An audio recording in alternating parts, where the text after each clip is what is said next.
All right. Hey guys,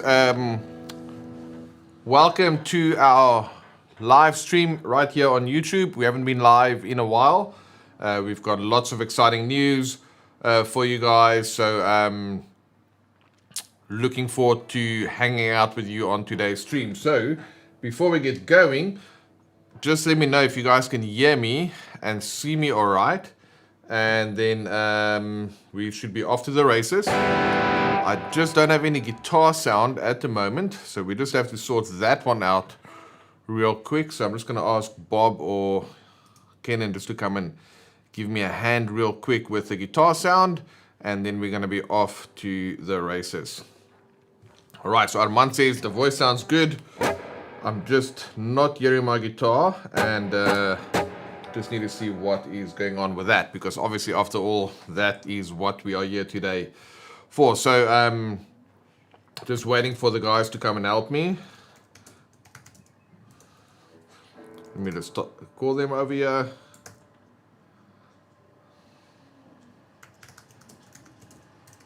All right, cool. So guys, today, while we're gonna get the audio sorted in a second on the guitar, we are, and it could be working, it's maybe just that I'm not hearing it through my speakers here. So Bob just walked into the studio here. Bob, so they say they can hear my guitar. I just can't hear it, so it's probably because I'm not coming through the mains, or I think the speakers are off from when we turned them off earlier. So guys, I have a knack for a party trick. Either I don't turn my volume up or I don't turn on my speakers. Right, so there we go. At least I'm consistent with that. Guys, it's so good to be back with you all on our YouTube channel. Yeah, it's been a while since we've launched a lesson, and I've sent all of our Worship Guitar Skills members an update last week with all the exciting new things that we've got going, and we are also going to be launching a Worship Guitar live show once a week, so we're looking forward to getting that out to everyone. But first of all, I just want to say hi to everybody. We've got Todd Connolly and Antti from Finland. Hey Antti, how's it going?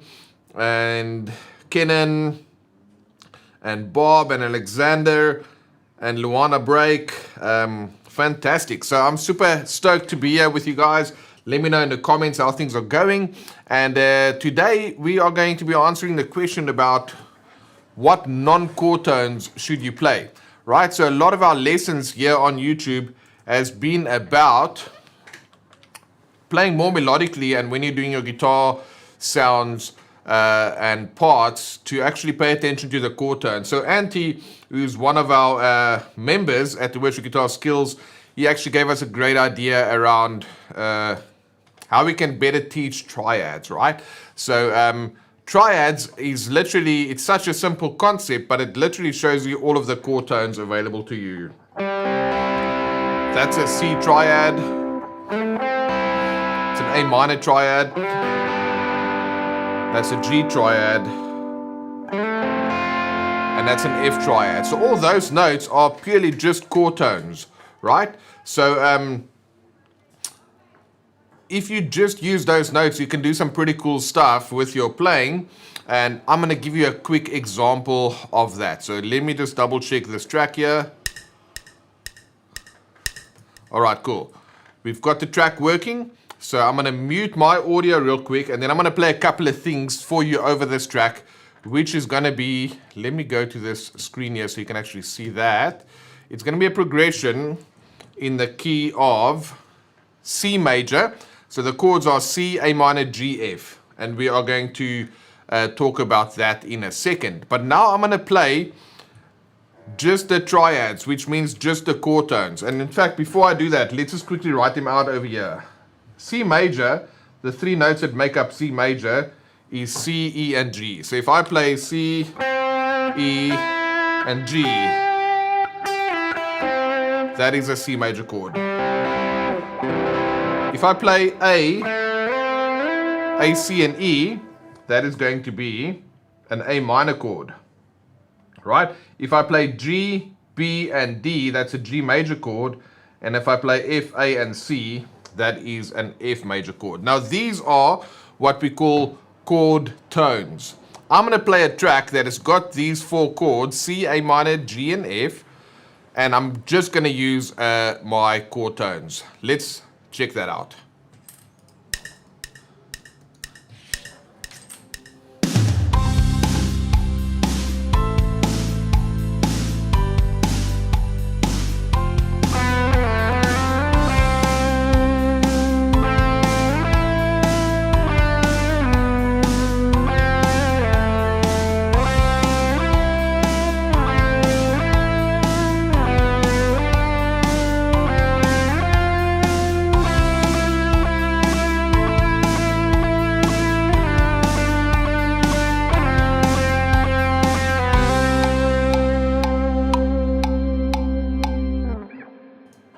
Alright, so all I did there was just playing chord tones, right? So when the progression, and let me show you over here, when I played in my progression, if the chord was over C, I played one of those 3 notes, either C, E, or G. And when the chord was on A minor, I played either A, C, or E. When I played a G, I either played G, B, or D. And when I played F, I either played F, A, or C. Right? So we got a ton of lessons about that on the channel. But the question we've been getting is like, what non-chord tones can you play? Right? How do you know what the non-chord tones are to play? That is what I want to show you guys today. So this note right here is a C. Okay? And let me get the colors sorted out here, and then I can show you. So on this progression right there, that is a C that I'm playing right there. Okay. When the chord goes to A minor, I can stay on the C, because if you look at this over here, my progression, I've got a C in C major, and I've got a C in A minor. Now when I go to G, okay, cool, then I can actually take a different, I can go to the B note, which is going to be right there. Okay, and let's say if we do that with the color, the D note, actually I said the B note, right? So the B note is there. And then when I go to F, I can go back to the C because it's playing the C again, right? So as you can see, you just need to pick one of these notes, and let's make it nice and simple for you guys. You are going to pay attention to the chord you're going to play over, and then you pick one of those notes, all right? But that gets pretty boring if I just play chord tones, all right? I need to add some notes that are going to give me some interesting sounds, okay? So let's say I'm going to make a bit of a recipe here. Let's go and we write it down over here. So for the first chord, C major, I'm going to play a C. When we go to A, I'm going to stay on the C. When we go to the G, I'm going to play the B. And when we go to F, I'm going to go back to the C. Okay, so now you can see what I've done there, right? I've given myself basically just 2 notes, G, B, and C. All right, so there's my C, the B, and the C. So those are the only 2 notes. Now let's check that out. I'm going to play that for you guys one more time.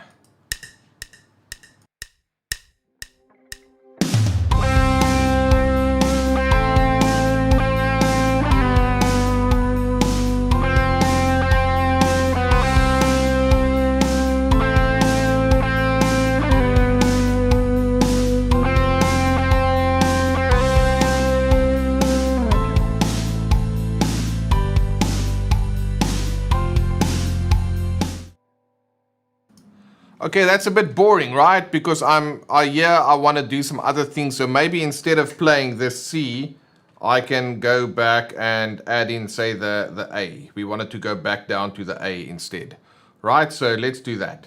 I'm going to play that again. Let's listen to the track here.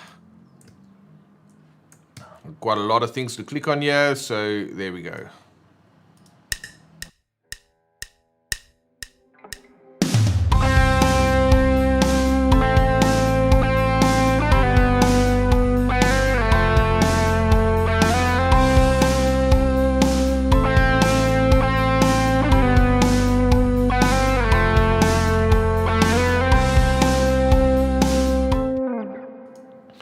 again, it's a nice melody because it follows the chords, but it's a little bit boring, right? Because I'm not introducing other tones. So what can we do with regards to that? Well, I can play for, I can go C, and let's clean this up a little bit real quick, just so you guys can see what I'm doing.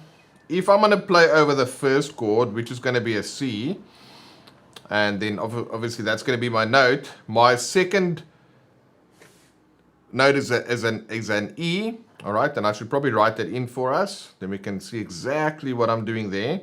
So we've got a C over here, and we've got an E over there. Right, those are both chord tones. Okay, so the non-chord tones, where are they going to come from? Well, I can add in my non-chord tone. Let's make that red. That is a D note. It's going to be a non-chord tone. And I can also go an F note, which is going to be a non-chord tone, which is going to then take us to a G. And I'll put that in there for us. So you can just see what I'm doing there. Okay, cool. So now you can see what I'm going to be doing is we're going to be, that's a G, right? So let's make a white here. So that's going to be an F, and this over here is a D. Okay, so what does this all mean?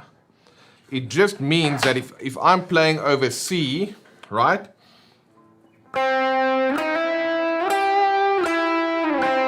Those are our chord tones, C, E, G. So it's a little bit boring. So if I wanted to make it a bit more interesting, I can add in these red notes. So, and if you know Lion and the Lamb, that's exactly the intro. Obviously in another key, right? But can you see that by adding in the D note, I can get a little bit of interesting sounds. Or if I start on the E,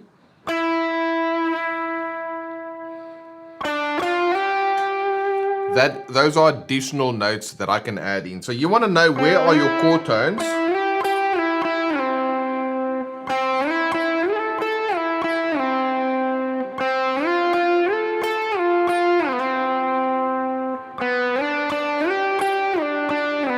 All I'm doing there, and it'll be tricky for me to write that out for all of the chords, but I'm taking these three notes, C, E, and G, to map out my C chord, and then I'm taking C, E, and A for the A minor. Then I'm going G, D, G, D, B, and then I'm going C, F, A, F, C. Those are just chord tones. I'm going to show you guys how you can make that a little bit more interesting. So instead, let's do this. If we're just going to write out the scale, right? Because it's important for you to know what the scale looks like. On one string, which is what we're going to do now. And then you're going to see where I can get these chord tones from. So we're on the key of C, of course. So we know that our scale will be A, B, C, D, E, F, G, A, and then I guess we can go right up to that B. So let me just write in those notes for us real quick. We'll use the black here. So that is going to be an A note, A, B, C, and we have D, we're going to have E, we're going to have F and G, and then A and B. All right, cool. That is my scale, right? So if I just play that, that's the C major scale. So now can you see in this section over here, and this is the big point, right? When we are playing over a C chord, then I can play any of those three notes. That's going to be my chord tones. So I can pick C, E, and G from my section over here, which is of course C, E, and G. That is if I'm doing the C chord. So you just have to know what those notes are. But if it's going to be over the A minor chord, well, then it's going to be A, C, E, and I can throw in that A as well. So that's the A minor chord, right?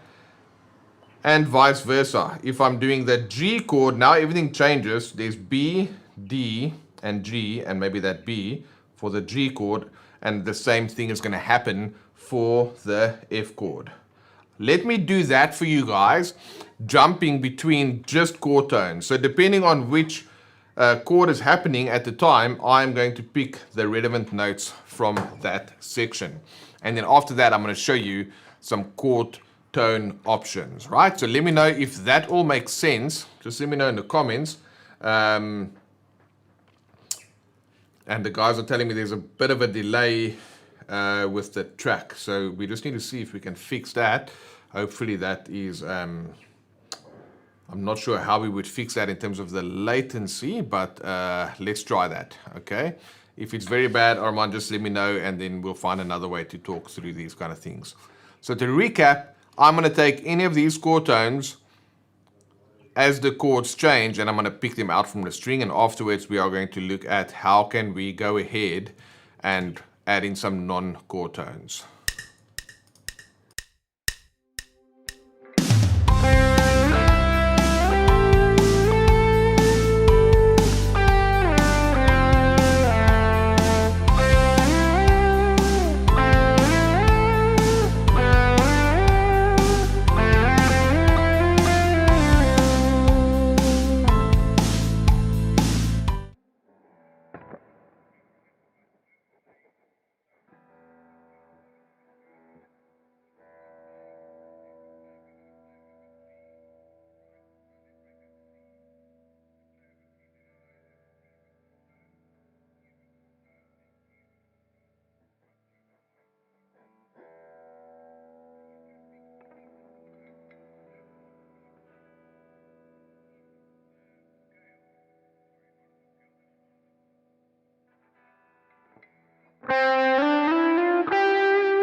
All right, guys, I just muted myself there.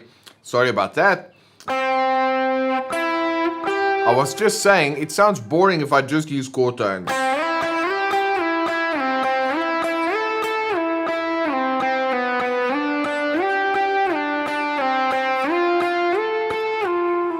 Okay, it does outline the chords, but the non-chord tones that you can use, like looking on the iPad at the moment, if you are seeing the C, E, and the G,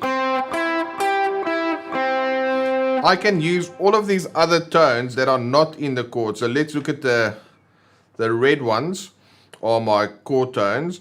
So that the A, the B, the D, the F, the A, and the B, those are going to be non-chord tones that I can use to make things interesting. So for example, see, I'm using that, I'm putting that D in.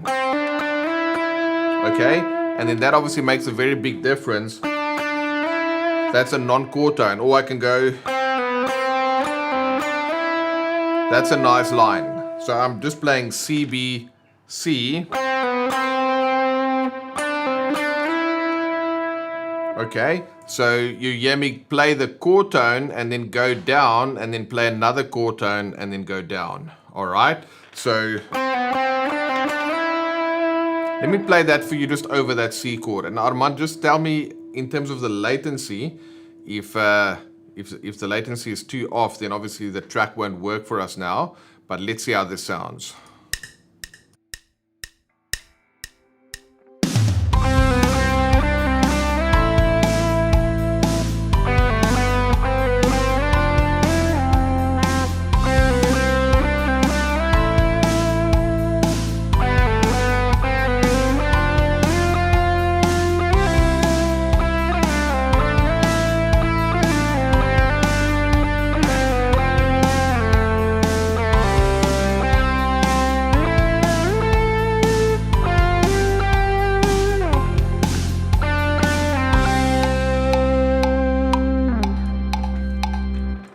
All right, so what did I do there? Well, I had, and if I clean up these notes here real quick here, just to show you, I'm going from the C to the B and back to the C. Then I'm going from the, what did I do? then I'll go from the D to the C and then back to the E. So can you see I'm kind of using these as stepping stones? Because my safe notes are these, C and E. Okay, C and E. So I go,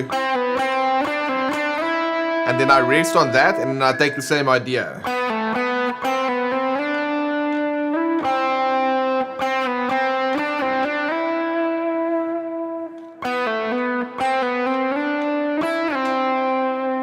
Okay, let me play that for you again with the track.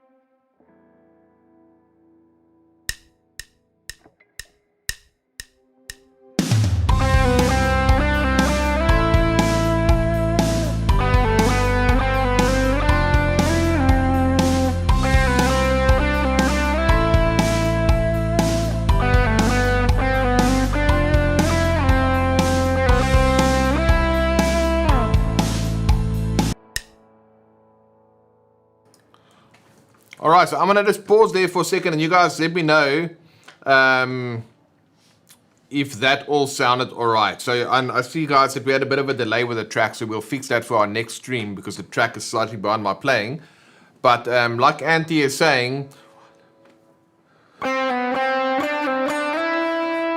depending on how you count that, so it's 1 and 2 and 3 and 4 and 1 and 2 and 3 and 4 and 1 and just depending on how you want to count that.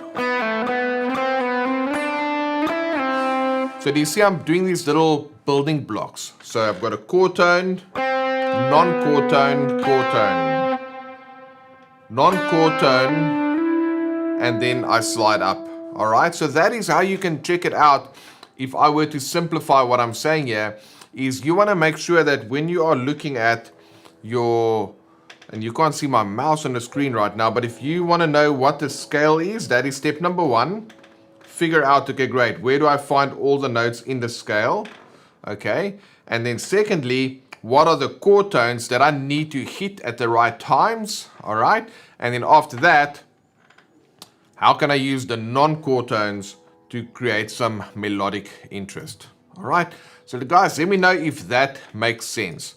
I'm gonna switch back to this camera here. So what you wanna do, first of all, check out your progression. In this case, C, A minor, G,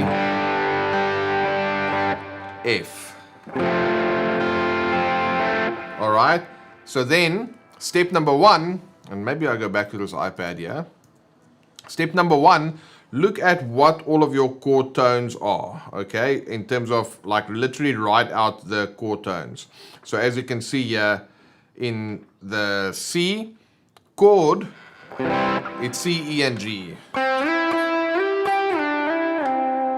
Okay, and for F, oh sorry, for A minor, it's A, C, E. For G, it's G, B, D. And for F, it's F, A, C.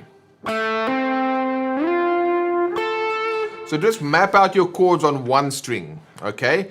And if you do that, once you've mapped out the chords on one string, then you can start adding any of the other notes that are not within the chord tone. So that is the lesson. If you have a practice tracks, that's really going to help you a lot so that you can actually go ahead and hear the context of what you're playing, right? So if I'm over C,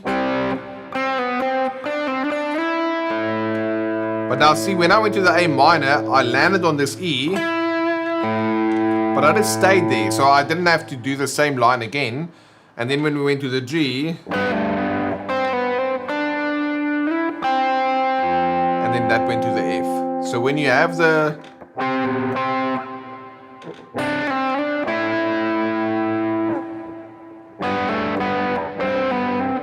and then this is, that was, just so you can hear it over the chords. So practice tracks, that makes that very, very easy to hear. So let me know, guys, if that made sense. Todd is saying very good lesson. Jerry Reed says good stuff. And then Dave says the audio is all good now. Sorry about that. There was a bit of a muting issue there. So let me know in the comment section if that makes sense. And then I am going to pull up some of the comment section over here, so to see if there's any additional questions that are being asked right now. So Auntie is saying good stuff. And Auntie, this was actually all from your question around the triads, because I am going to show you guys how we can figure all these things out as it relates to triads, so that you can really come up with your own parts. All right. So I'm just logging in here real quick to see if I can see some questions there. Auntie saying great stuff. Kenan says makes sense, and that is super awesome to hear. So the main thing is just knowing your chord tones, right?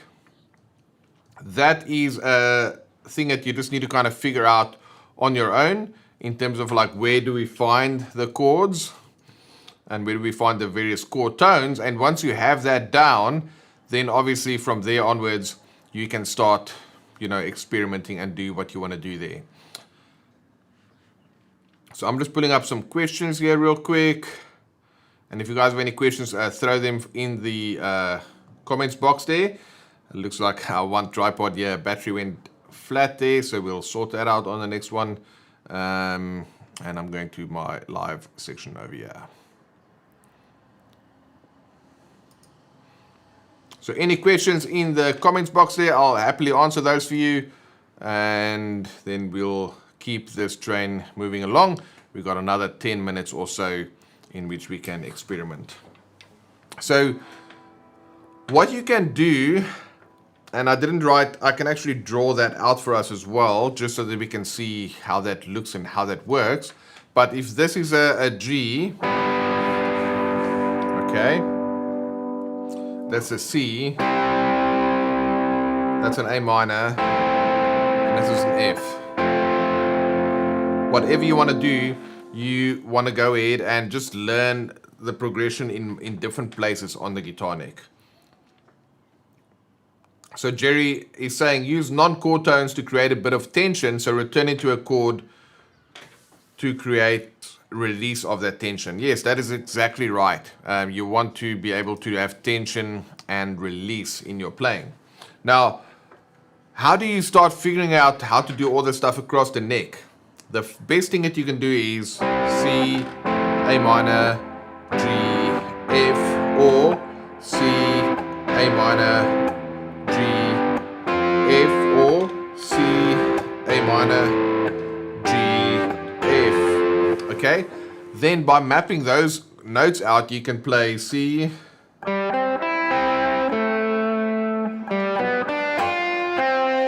even just something as simple as that is just using chord tones, and you are able to highlight the chords. That is the big problem, unfortunately, with guitar players, because we get to learn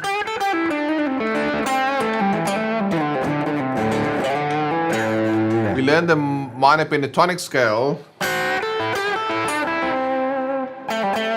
which sounds awesome, and then if you can learn how to use it and you can jam, and it's kind of hard to make it sound very bad because we only have 5 notes, but the problem is it doesn't really go along with the chords. All right, now if we think about most of the worship songs, when the singers are singing, those notes are fitting in perfectly with the actual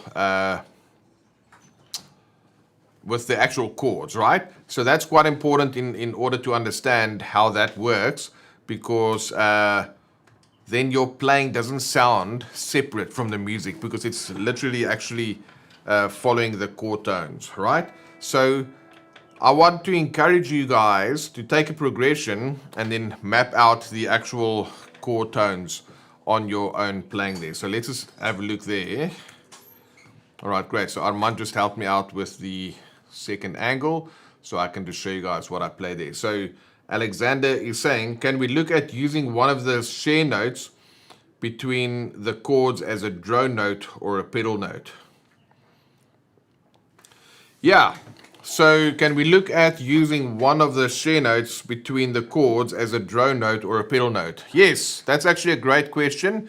So, for example, if we look at the C, E, G, Okay, that's C. It's in the, and let's go to the iPad here so you guys can see that. So that's I think what Alexander is referring to is this. So if you look at the C major chord, it's got a C. The A minor chord has a C, and the F major chord has a C. So that same note can be used as a pedal note within all of those lines, all right? And what's interesting, that C note, if we were to do this, you will actually see that the C note is a non-chord tone in the key of G, right? So that can get to do some really fun stuff. So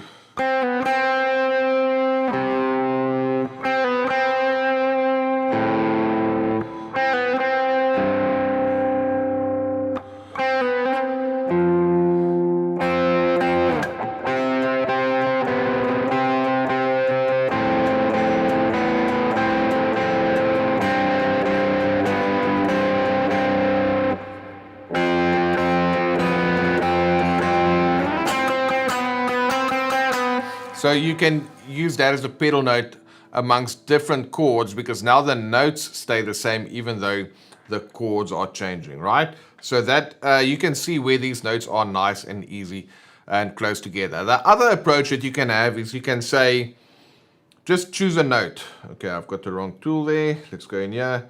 Let's choose a note. Okay, cool. For C, I'm going to play C. For A minor, I want to play E. For G, I'm going to play D, and then for F, I'm going to play C. So now I know, think of this as your stepping stones. Over C, you want to play the C note. Over A, you're going to play the E note. Over G, you're going to play the D note, which will be there. And then over F, you're going to play the C note. All right? So now I've got my notes. For C, I'm going to play, and let's do it with a track. I know the track is slightly out of time, but just so we can get a sense. I'm going to play C over the C major. I'm going to play E over the A minor. I'm going to play D over the G, and I'm going to play C over the F. Let's listen to this.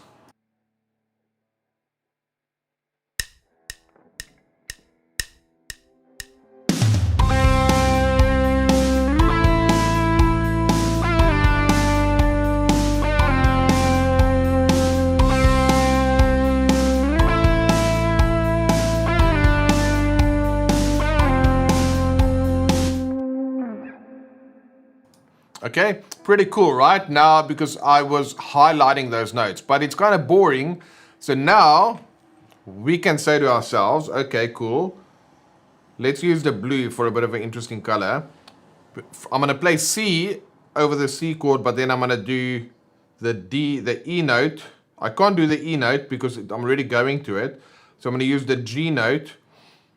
In fact, let's use a non-chord tone. And then I can write it out over here for you. So I'm going to use the D as a non-chord tone to get to the E. Okay. Now I am going to use the, let's see if that's our E, and the chord is A minor. Then I can use the C, okay, as a non-chord tone to go to the D, and then I can use the B as a non-chord tone to go to the C. So instead of just playing C, E, D, C, which are all chord tones, I can now go C. I use D to go to the E, okay, and then I use C to go to the D and B to go to the C, just for a bit of melodic interest. Let's hear what that sounds like.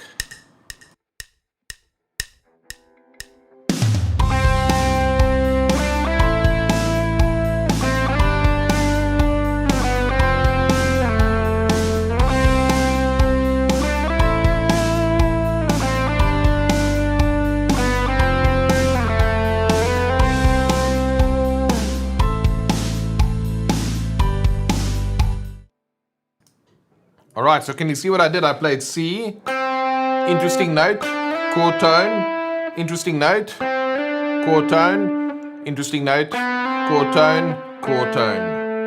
Alright, so that is kind of cool. I like that line.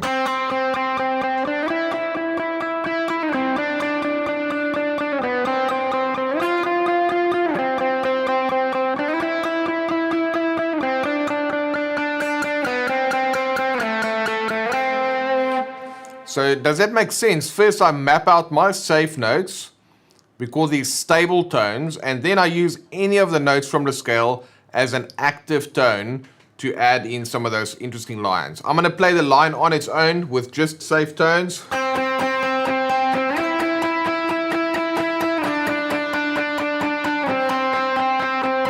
Adding in the active tones, the blue ones.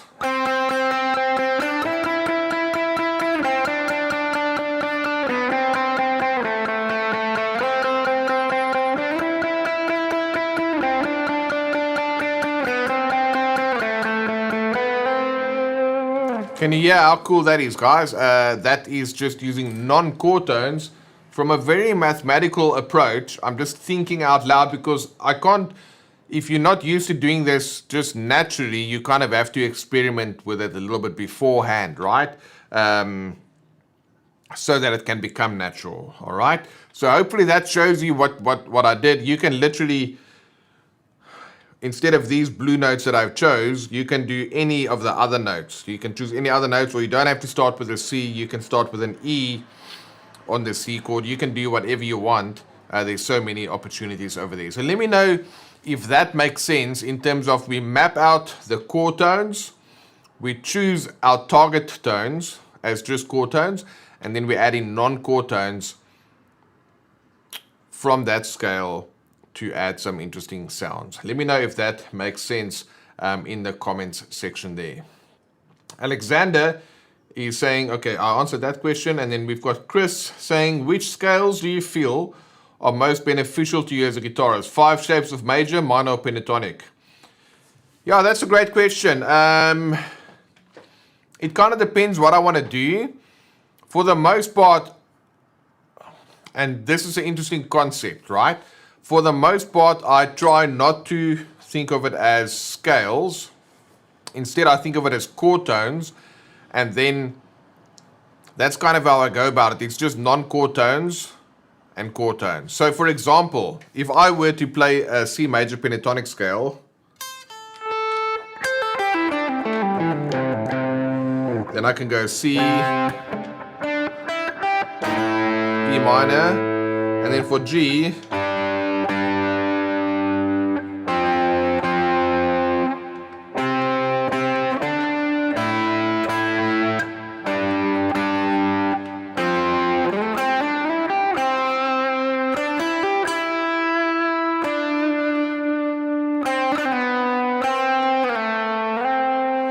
the pentatonic scale is going to give me more of that open sound because let me show you that this B and the C, the pentatonic scale doesn't have any how do we say this, any semitone. So that B and the C, between B and the C and the E and the F, those notes don't exist in the pentatonic scale. So if I want more of an open sound, and if you think of a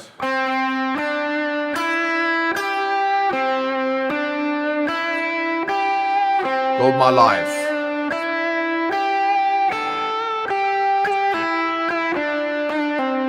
that's very much, it's very open sounding when I use the minor pentatonic. But when I use the major scale,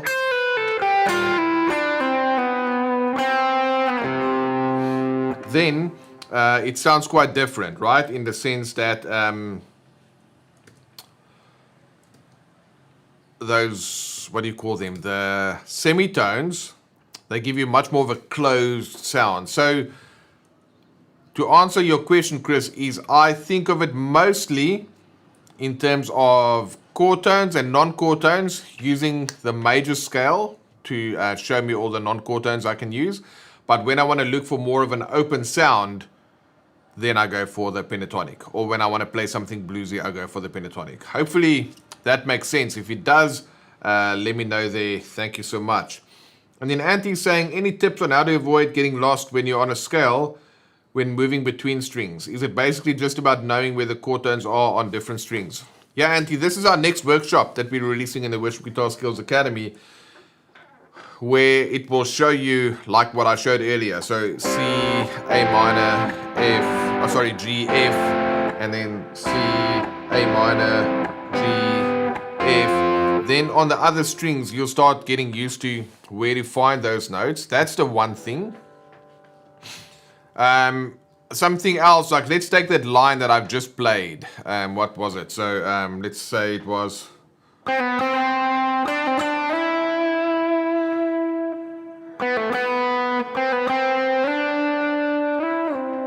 So a simple line like that. So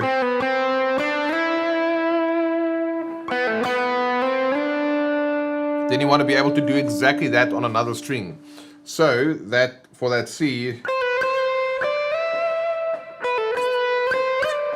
then you'll start doing the same melody on other strings. That you're going to start, your fingers will start to remember the intervals. Because it's literally the same thing when you start doing it on different strings, different positions. Or you can start to actually just combine that. So what do they do here? Or you can go... So instead of on one string, let's go to the second cam here so you can see that nice and clear.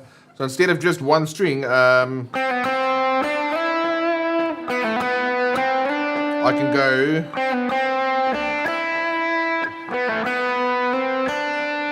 I can play it across different strings. So that's when you start to play the same melodic phrase in different areas. Then you can start to, your fingers will actually start knowing what to do. But we are going to look into that in the Triads workshop, where we'll take melodies that your ear starts remembering the melody. You'll play that more often on the guitar. And then your muscle memory starts to remember those melodies. All right. So we've got Jonathan saying, what to play when you're not sure about the chord progression? All right, yeah, that's a great question.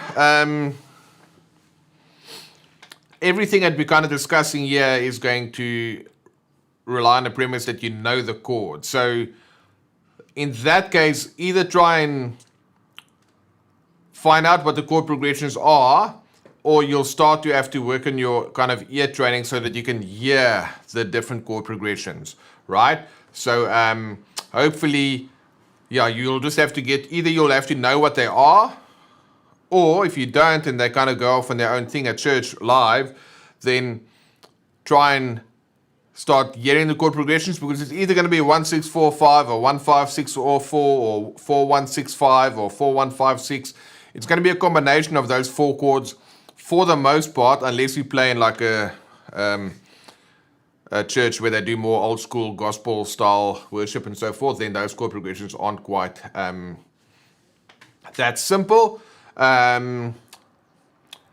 So train the ear or find out what those chords are.